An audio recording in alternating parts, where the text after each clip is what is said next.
പൂർവികർ നമ്മോട് പറഞ്ഞ ആ വിദ്യുശക്തി നമുക്കൊന്ന് കാണണ്ടേ? അറ്റ്ലീസ്റ്റ് നമ്മുടെ കുട്ടികളെങ്കിലും അതൊന്ന് കാണിക്കണ്ടേ? ഈ ചർച്ചയിൽ നാം തീരുമാനിക്കുന്നു, വൈദ്യുത സാമ്രാജ്യമായ ജപ്പാനിൽ നിന്നും ഋഷ്യശൃംഗൻ എന്നു പേരായ മഹത് വ്യക്തിയെ കേരളത്തിലേക്ക് അയക്കും. എന്തു വില കൊടുത്തു അദ്ദേഹം പെയ്യിക്കും വൈദ്യുത മഴ.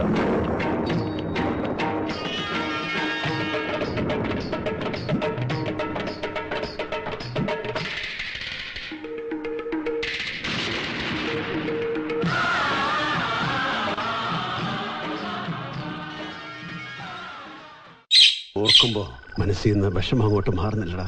തല വിഷമിക്കാതിരിക്കി, എല്ലാത്തിനും പരിഹാരം കാണാൻ വേണ്ടിയല്ല പടക്കം പോയിരിക്കണത്.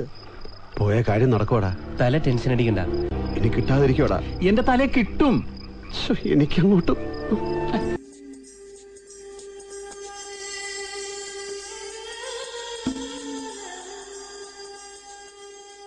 കിട്ടിയ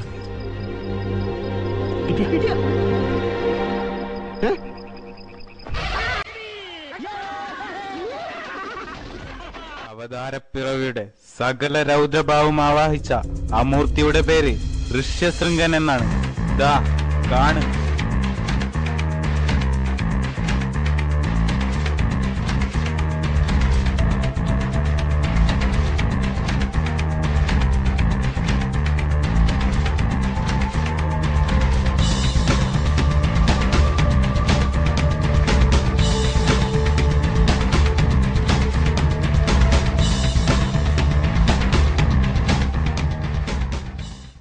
Konnichiwa, o genki desu ka? Hisashiburi desu ne. Hontou ni hisashiburi. Kore wa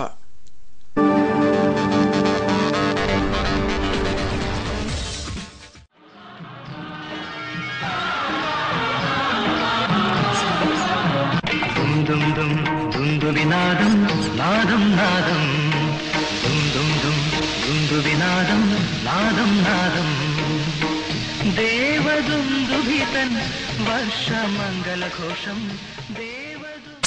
അയ്യോ, TV പോയി, ഫ്രിഡ്ജും പോയി, AC പോയി, കറണ്ടും പോയി, എല്ലാം പോയി. വീട്ടിൽ ഋഷ്യശൃംഗൻ ഇല്ല അല്ലേ? സോറി, ഈ ഋഷ്യശൃംഗൻ എവിടെ പോയി? ഇന്നലെ വൈദ്യുത ഉത്സവത്തിൽ ഷോക്കേറ്റ് ഋഷ്യശൃംഗൻ നാടു നീങ്ങി. വൈദ്യുതി ഇനി എങ്ങനെ ഉൽപ്പാദിപ്പിക്കണം എന്നറിയാതെ ആത്മഹത്യ ചെയ്തതാണോ എന്നും സംശയിക്കുന്നു.